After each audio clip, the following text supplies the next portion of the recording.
En esta oportunidad vamos a escuchar pasajes del pronunciamiento de los catedráticos de la Universidad Mayor de San Marcos, donde han denunciado que el caso de Pedro Castillo, prácticamente aquí se habría cometido un montón de delitos, porque a Pedro Castillo le aplicaron otra ley que nunca le aplicaron a los expresidentes. También mencionó que la fiscal Zoraida Ábalos respetó la ley 117, la ley de la inmunidad presidencial, pero Patricia Benavides no respetó nada y se saltó las leyes. También hoy ha dicho que el Perú tiene que invertir más en la educación, así como lo ha hecho el expresidente Rafael Correa, en crear una universidad donde en el futuro traerá muchos bienes para el país ecuatoriano. Aquí en el Perú no hay nada por parte del gobierno. También recalcó que hoy hay una persecución a la política. El gobierno y este Estado viene persiguiendo a todo aquello fue aquel político que se oponga al sistema. Vamos a escuchar pasajes de este pronunciamiento. Rodríguez, abogado, expresidente de la Corte Suprema de Justicia y expresidente del Poder Judicial. Luz Ramos, por parte del tercio estudiantil de la facultad, y Silvano Flores, representante de los adjudicados del movimiento universitario. Bien, la dinámica será la siguiente. El tiempo asignado por ponente será 15 minutos para cada exposición. Cuando queden 5 minutos, pasaré a levantar la mano para darle atención a quien ya está finalizando su exposición. Esto con el fin de tener un orden y un pequeño espacio al finalizar para poder abrir una ronda de preguntas. Bien.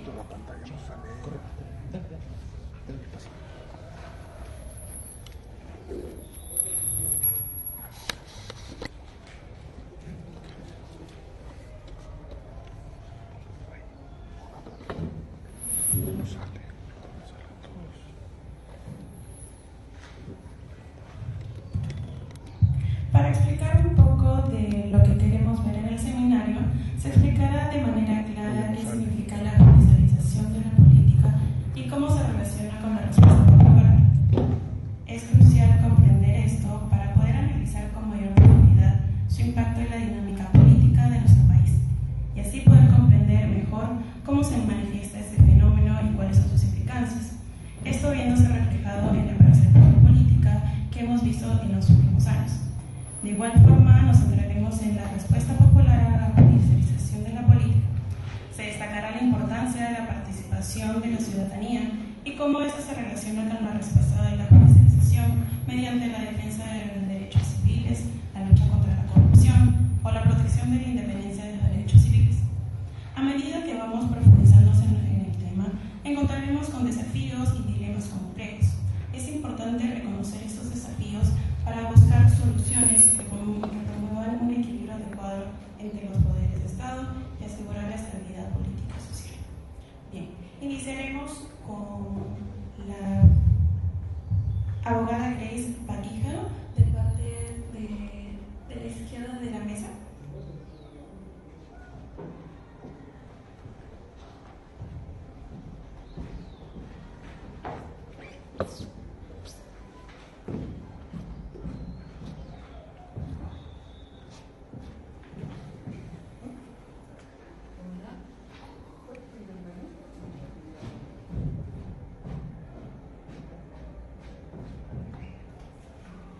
Hola,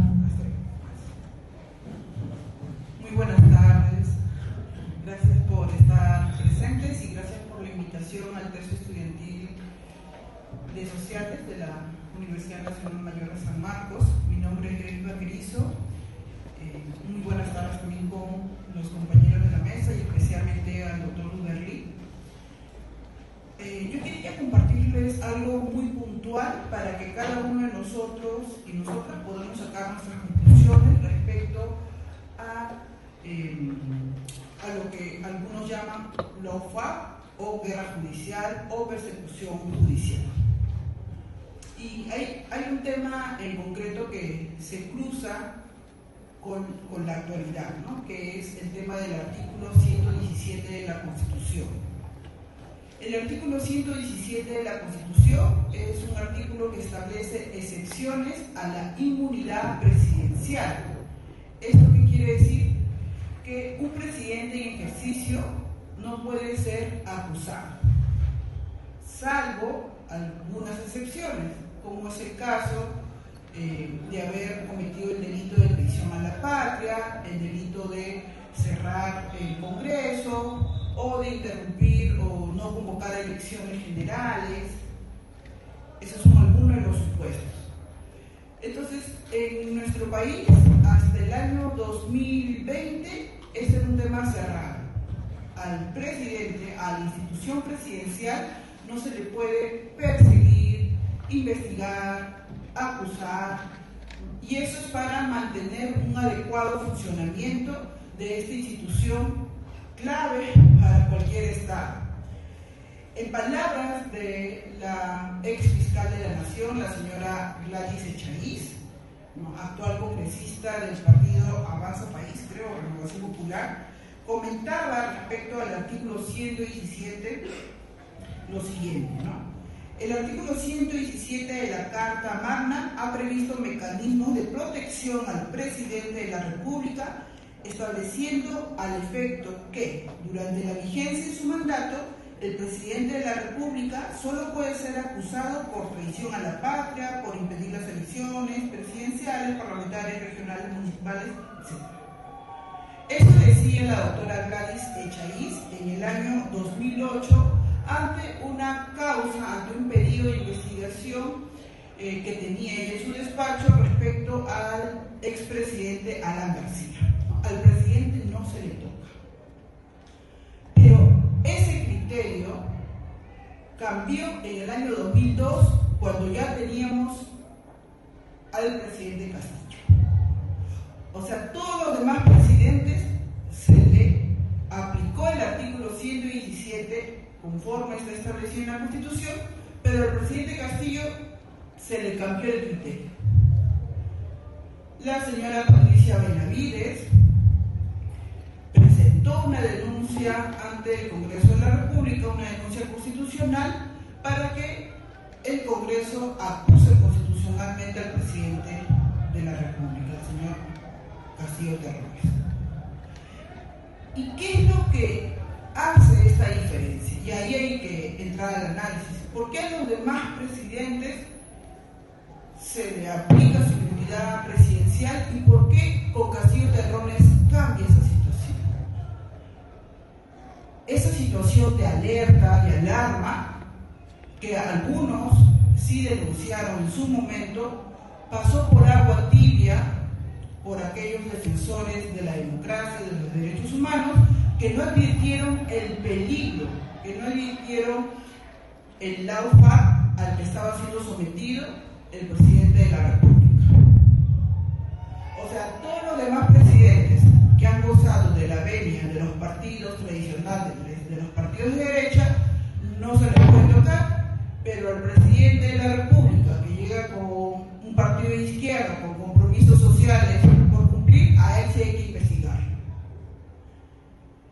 Entonces ya vemos cómo hay un cambio drástico en el sistema de justicia. Cuando hablamos del sistema de justicia, ahorita estrictamente me estoy refiriendo a la actuación de la fiscal de la Nación, pero no es lo único, porque en un lawfare no solamente funciona el sistema de justicia, sino que también tiene que ir acompañado de una herramienta, de un aparato mediático.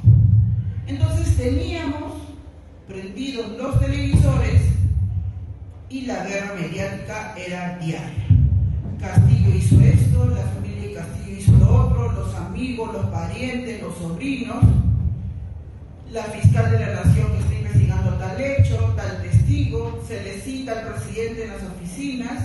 Había youtubers que se hacen pasar por simpatizantes y defensores de los derechos humanos, y había periodistas que decían: ¡qué horror! Castillo es el primer presidente en ser investigado. ¡Qué horror de presidente! Pero claro, el primer presidente víctima de un lawfare en el país, porque a todos los demás presidentes que entraban con gobiernos de derechas o se sometían a ellos, no se les tocaba, se les respetaba su inmunidad presidencial. Ahora bien, algunos, y me parece correcto, podrían empezar a cuestionar que el artículo 117 podía fomentar la impunidad, que por más que un presidente esté en ejercicio, no puede cometer ilícitos cuando se le ocurre, y menos cuando esté ejerciendo la representación del país. Pero para cambiar el artículo 117, para hacer imperar nuevas formas, se hacen cambios en la legislación, se hacen cambios en la Constitución. Pero aquí eso no pasó.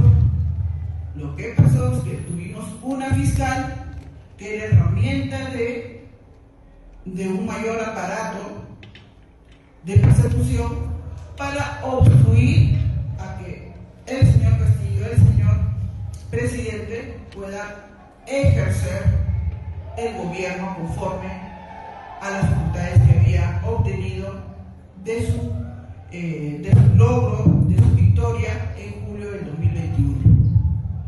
Entonces, esa situación que nosotros ahorita lo vemos con mayor claridad y que recién se ha ventilado a partir de un hecho que ya no está vinculado al señor Terrones, sino a partir de un hecho actual de la señora ex fiscal de la Nación, la señora Ábalos, que ella misma ha hecho referencia a que el artículo 117 establece pues limitaciones al ejercicio fiscal, y por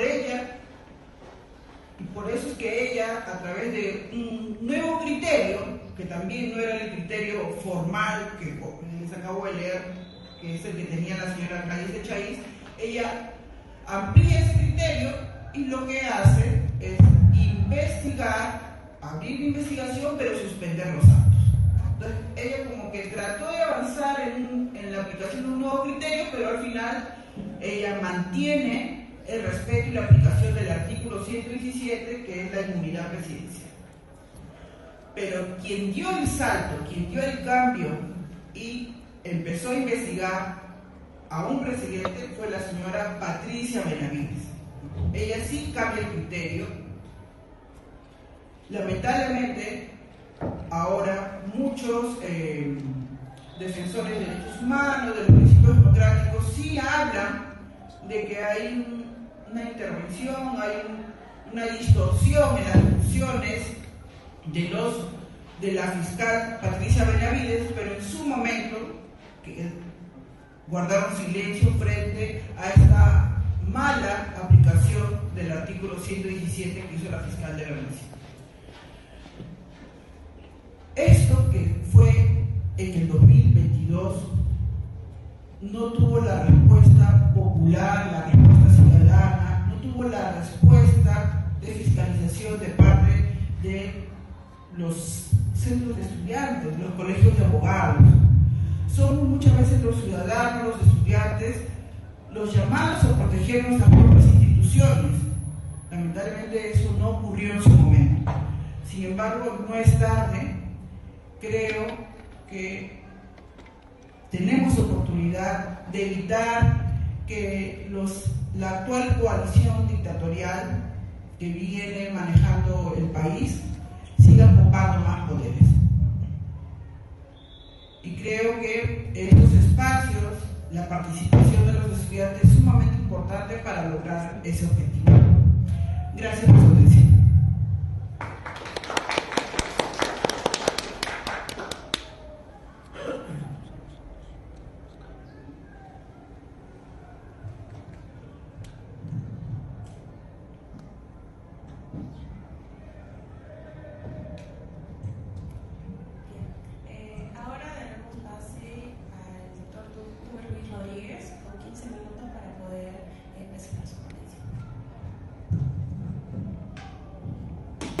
Es la que ocupa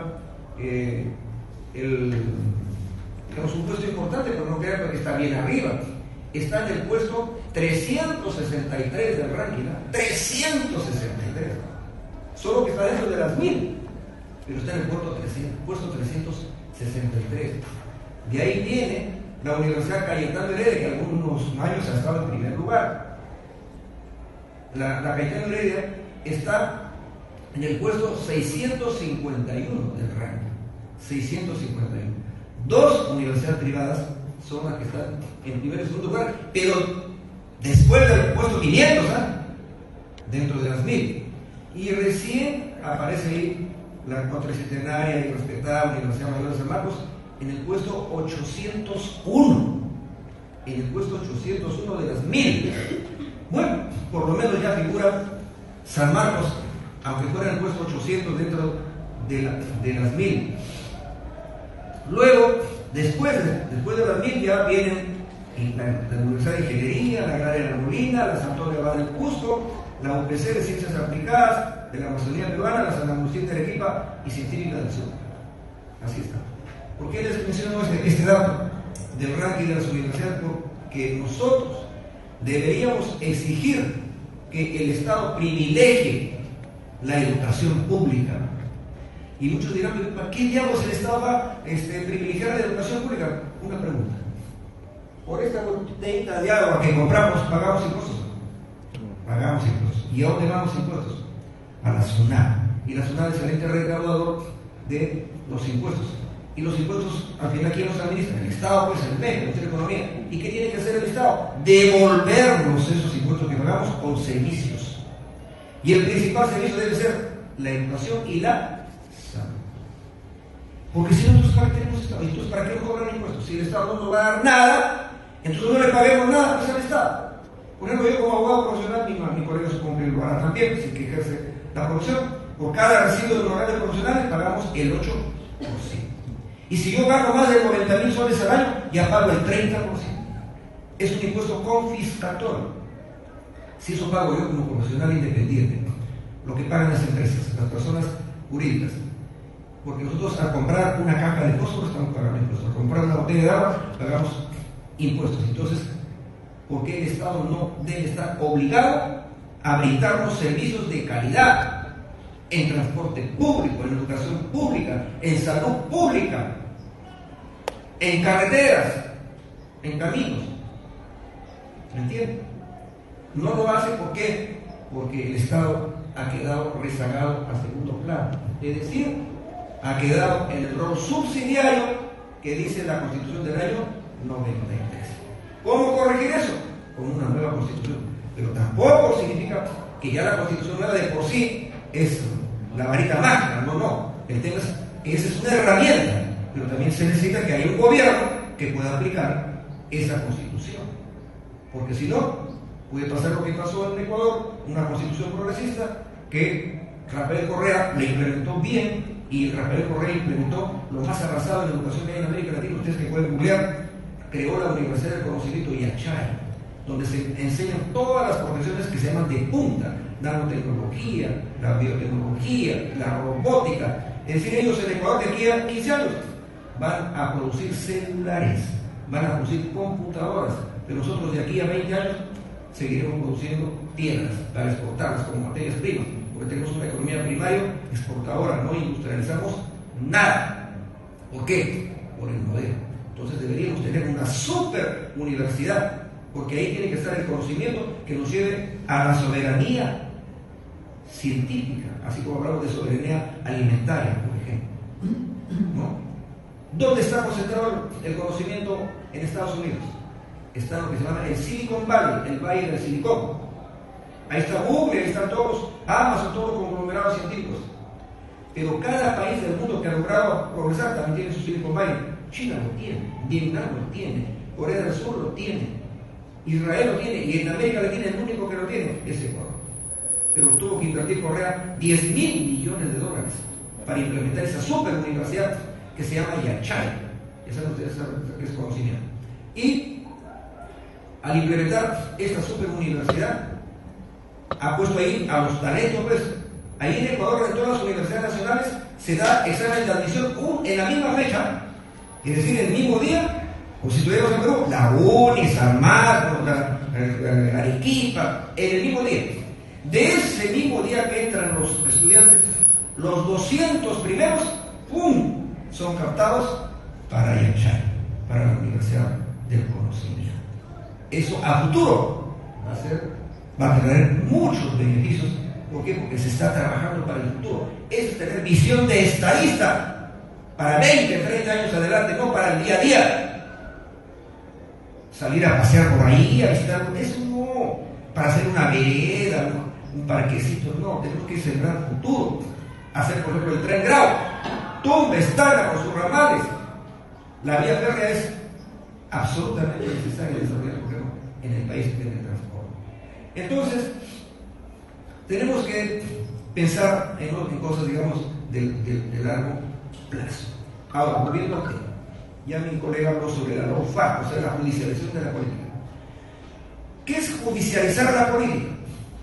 Que todos los políticos están en el punto de mira del sistema de justicia, del Ministerio Público, de la Fiscalía y de los jueces.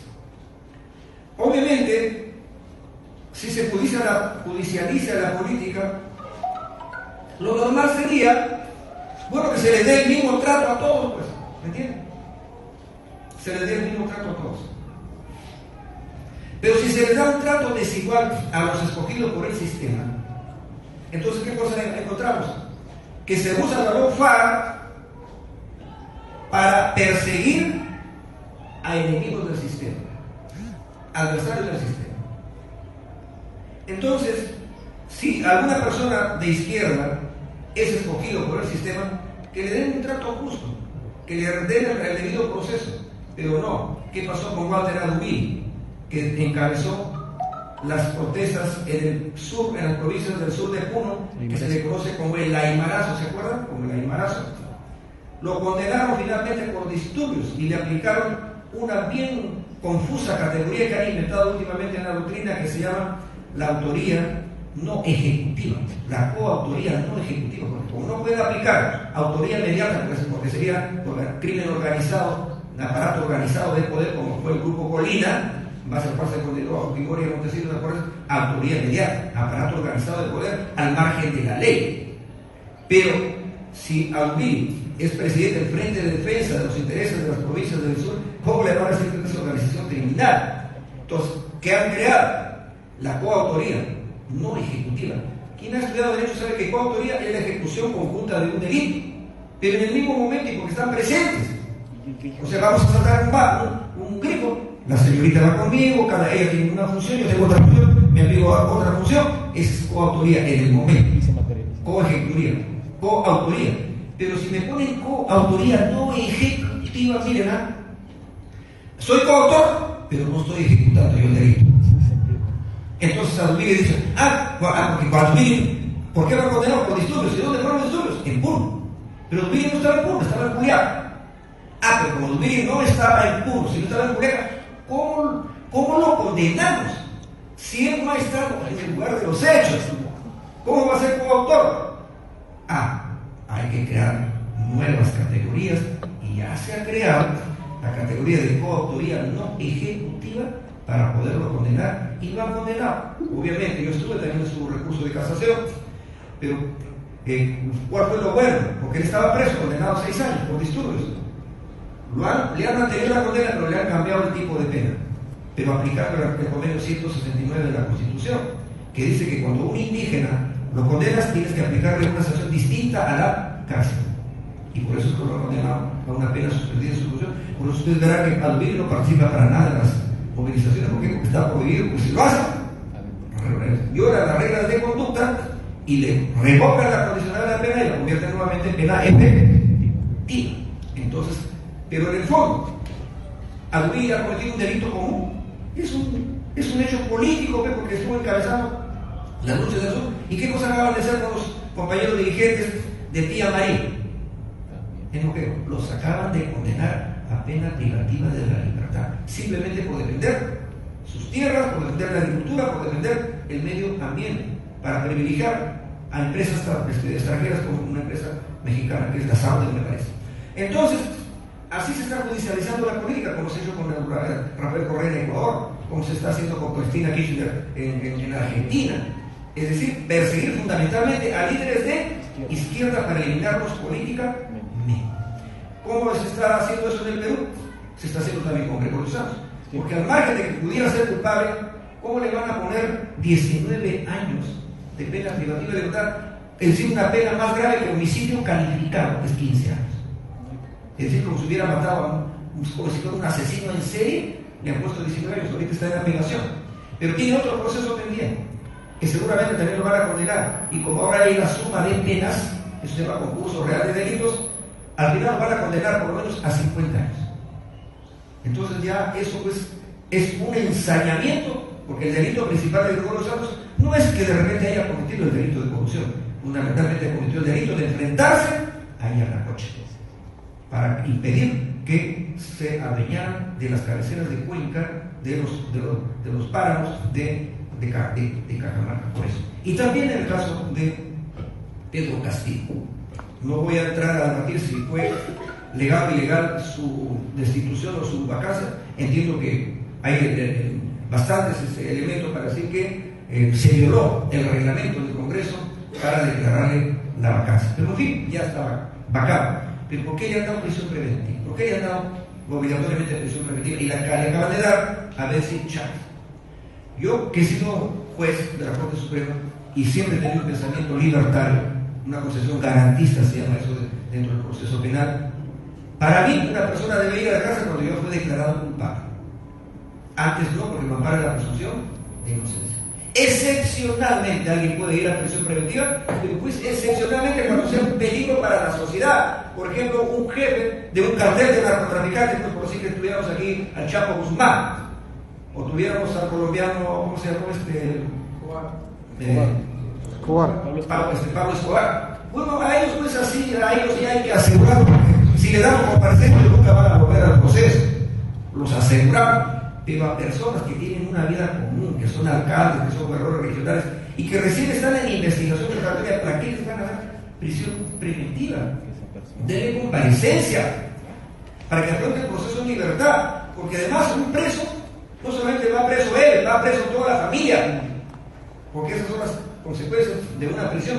Y porque además una persona estando en prisión ya no puede defenderse adecuadamente, porque ¿quién le va a buscar sus pruebas para, por ejemplo, defenderse adecuadamente si está preso? Por más que contrate el mejor abogado del mundo, no lo va a poder hacer, debe afrontar el proceso en libertad. Por eso es que en el caso del Castillo nosotros sostenemos que debía estar en libertad para afrontar en libertad su proceso. Y si al final determina su responsabilidad, en fin, ya veremos qué puede pasar. En conclusión, en el tema de la judicialización de la política, en el Perú también ya se está aplicando lo que se llama la lawfare, vale decir, el uso de la justicia para perseguir y para eliminar adversarios políticos. Lo están haciendo ya con la chica Betsy Chávez. No estamos estableciendo ahorita si tuvo o no participación en el tema de la lectura del manifiesto que leyó del pueblo Castillo, sino que debería afrontar el proceso en libertad. Ella no se ha corrido, ha dado la cara, ha estado en su casa, etcétera, etcétera, se ha presentado ella misma, o les ha dicho a la policía, venga, aquí estoy. ¿Qué peligro hay? ¿Qué peligro de fuga? No hay ninguno. Pero sin embargo el sistema es duro, pues, y por ello mandan un mensaje: no te vuelvas a meter. No te vuelvas a meter, porque si lo haces, te va a costar la libertad, y a los ciudadanos comunes y corrientes igual. Bueno, para terminar, ¿cuál es la respuesta? Tiene que haber una respuesta, obviamente, de lucha popular, de una lucha unificada. Me parece muy bien que los compañeros que se levantaron en el sur y que han dado nacimiento a un organismo que se llama CONUL hayan decidido ya coordinar con la Asamblea Nacional de los Pueblos, con la CGTP, para afrontar de manera unitaria las próximas jornadas, particularmente la gran marcha nacional que será el 19 de Lima, y porque ya están corrigiendo, era equivocado la palabra la toma de Lima, porque es una palabra que asusta a los movimientos. Ahora el propio CONUL ya está hablando simplemente de gran movilización, gran marcha nacional, le está llamando incluso marcha por la dignidad el 19 de julio, pero ya el 1 y 2 va a haber un encuentro de todas las organizaciones nacionales, incluidas la CGTP, el SUTEP, la ANP, y obviamente también el CONUL, porque si no hay una unificación de todas las luchas, el resultado va a ser simplemente una derrota, y eso no es lo que queremos para el movimiento popular. Obviamente esta lucha tiene banderas: que se vaya Dina, que se vaya el Congreso, que haya adelanto de elecciones, todas esas cosas que están en una plataforma que ya todos la conocen. Bueno, con esta palabra ya termino, porque ya me parece que me pasé del tiempo. Muchas gracias.